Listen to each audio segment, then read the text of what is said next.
Merci de cette présentation. En 1784, un plan oublié depuis quelques années ressurgit. Il s'agit d'enceindre Paris d'une muraille, non pas une muraille destinée à la protéger des envahisseurs, mais d'une muraille fiscale longue de 23 kilomètres et haute de plus de 3 mètres 4 exactement. Il s'agit de limiter la fraude. Un octroi a été prélevé sur les marchandises qui entraient dans Paris et qui était perçu pour les 2 tiers par le Trésor royal et pour un tiers par la ville de Paris. Cet octroi était affermé aux fermiers généraux et il donnait lieu à une fraude tellement massive qu'on supposait qu'un produit sur deux consommé à Paris était entré sous forme de contrebande. En outre, donc cela pesait sur les finances publiques. En outre, la contrebande entretenait des groupements de gens armés, des attroupements violents aux abords de Paris.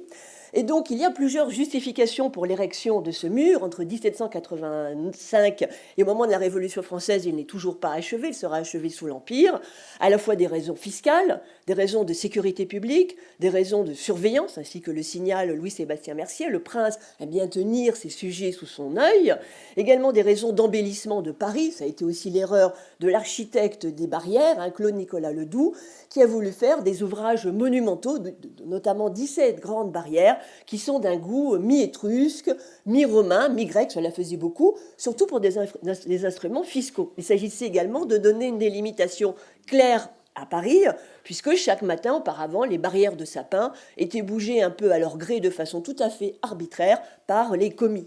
Donc ce mur murant Paris est érigé juste avant la Révolution française. On voit vraiment cette diversité, ce que les contemporains ont appelé une masse informe de pierre, qui avait été conçue par Ledoux comme en quelque sorte le chef-d'œuvre de son œuvre.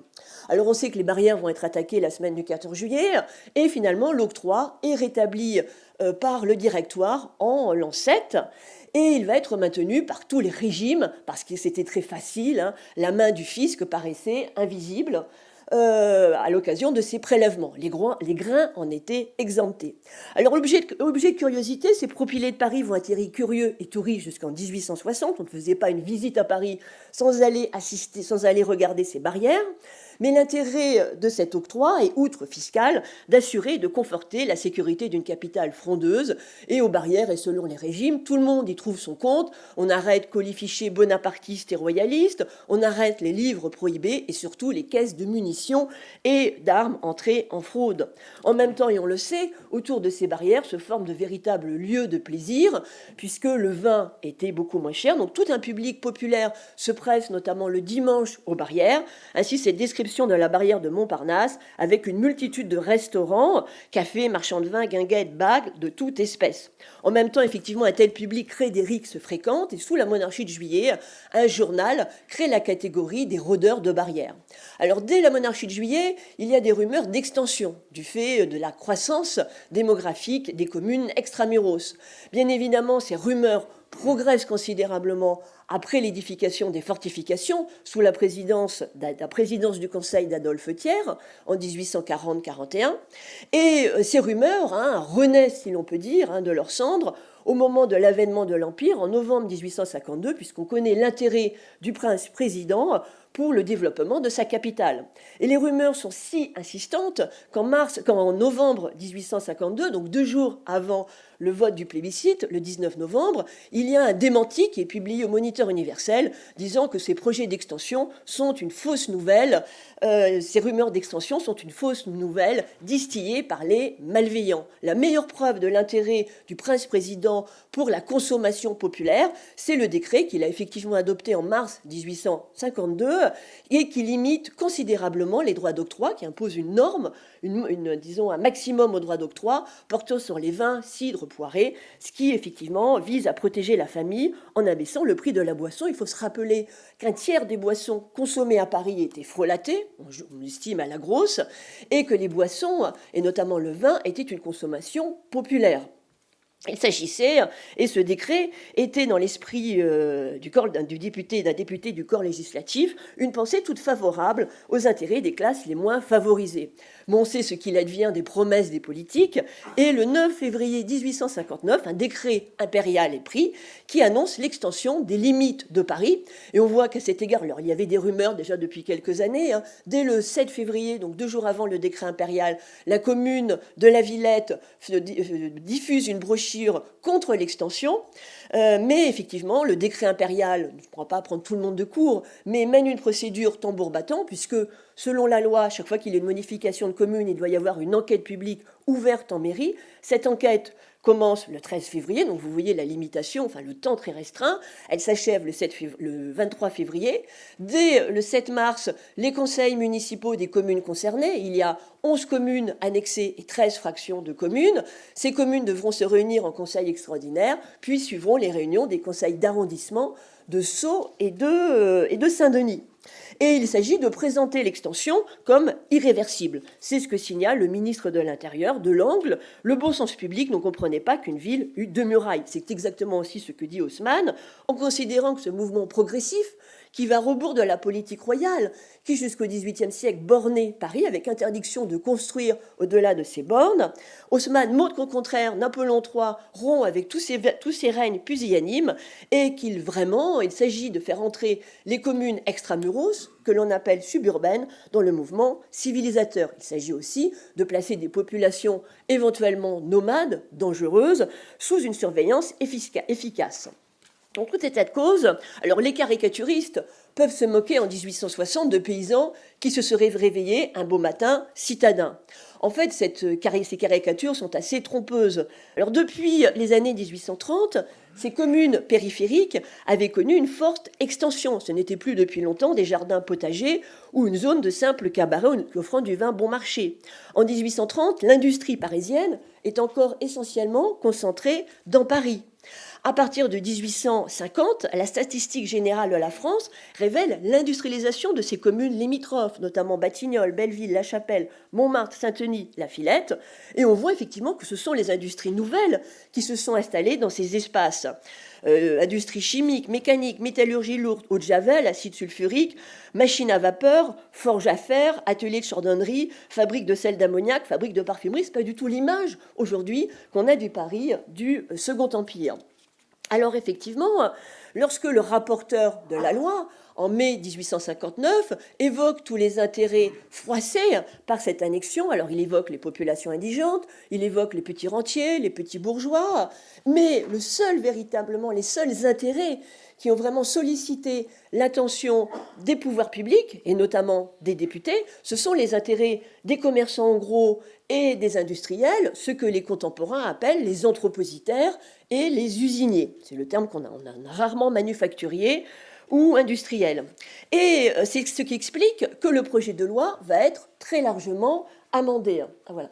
Donc, donc vous voyez, c'était ces plans qui étaient présentés au moment de l'enquête publique. Donc les gens venaient voir. Alors il y a eu peu de dires ou d'observations notées, enfin quelques milliers, mais surtout cette enquête publique avait un effet pédagogique puisque les gens se renseignaient, regardaient les cartes, etc., de ce nouveau Paris. Et donc il n'y a pas eu un véritable débat public sur l'annexion en 1859, puisque la plupart des revendications ont porté justement sur les intérêts industriels et commerçants.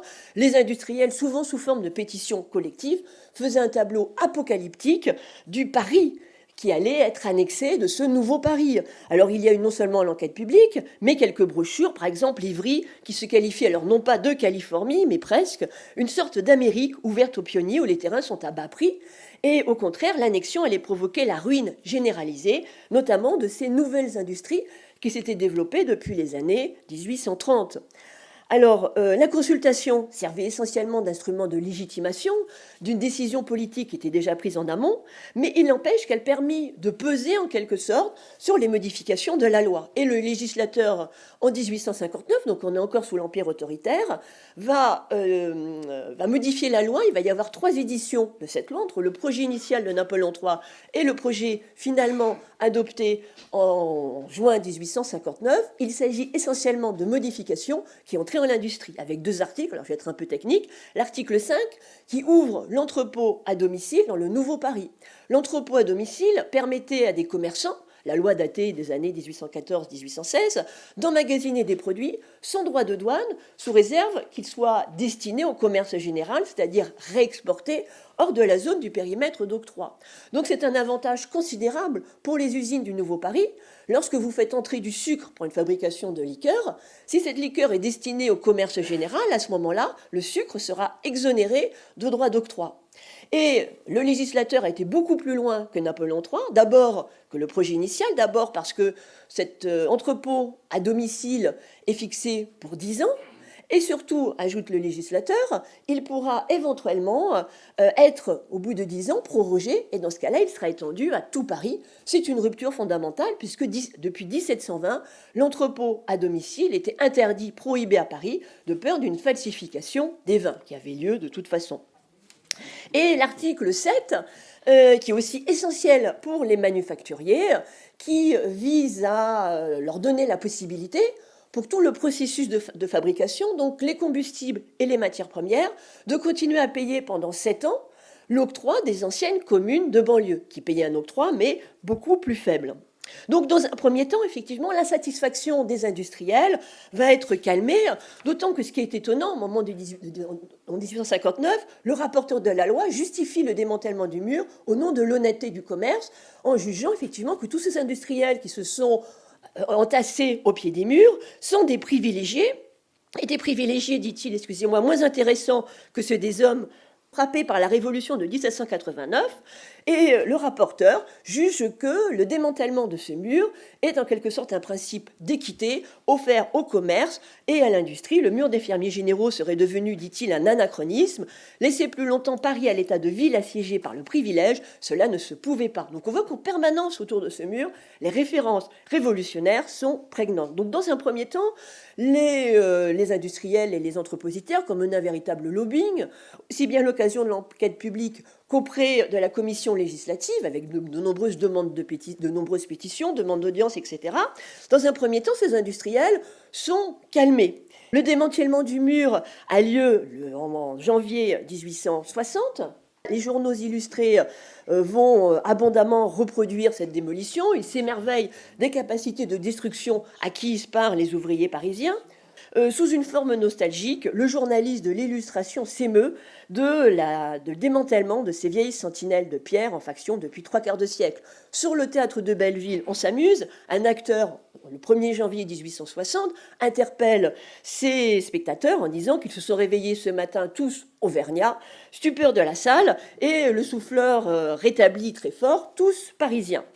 Et les journaux, les jours suivants, vont s'ébaudir de ces malheureux chevaux qui continuent toujours à s'arrêter devant les barrières d'octroi, comme si elles existaient toujours. Or, effectivement, comme d'habitude, les chevaux avaient raison. Parce qu'en fait, l'ancien mur des fermiers généraux va exister, au moins virtuellement, jusqu'à la chute de l'Empire, justement à cause de toutes les dispositions qui avaient été mises en place en 1859. Or, en 1866, je vous rappelle, il y avait cet article 7 qui permettait aux usiniers et aux entrepositaires des communes annexées de continuer à régler l'octroi auquel ils étaient sujets au 1er janvier 1859, avant l'annexion.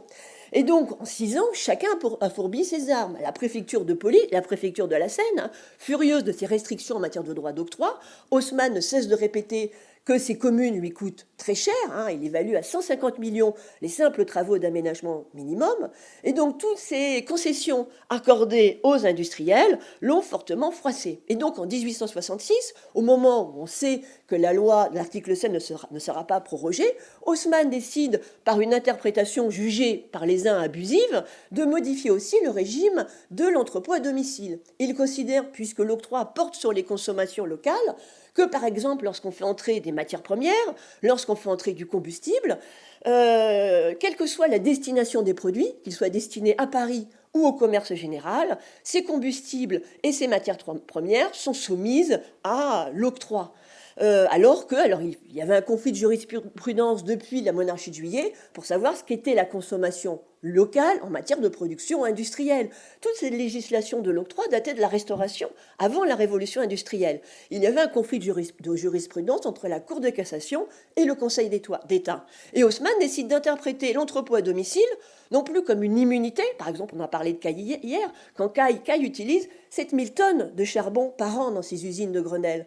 Si effectivement sa locomotive, ce qu'on pense, ou si son pont métallique n'est pas destiné à Paris, il sera quand même soumis au droit d'octroi sur le combustible. Idem pour les usines de Constancé, et on sait que le raffinage du sucre consomme beaucoup de combustible. Il estimait en 1865 à 12 millions de kilogrammes de charbon.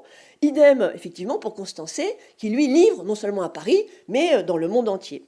Et donc, il y a un télescopage à la fois de l'achèvement de l'article 7 et d'une interprétation très restrictive par Haussmann du droit d'entrepôt à domicile, qui va provoquer un véritable débat public.